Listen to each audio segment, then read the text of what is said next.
Hello everyone! Welcome back again to my vlog. And ngayon, gagawa po tayo ng UBE burnt cheesecake.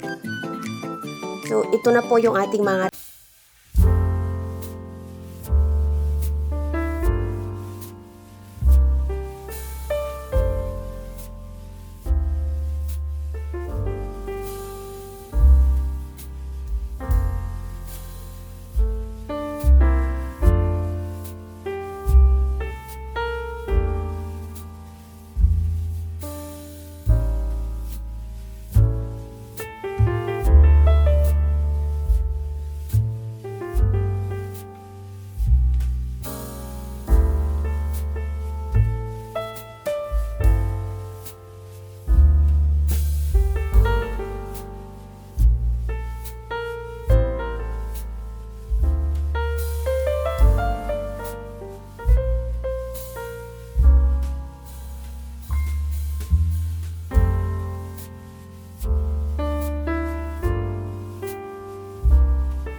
So, after 35 minutes, ayan, ito na po siya and it's ready to serve.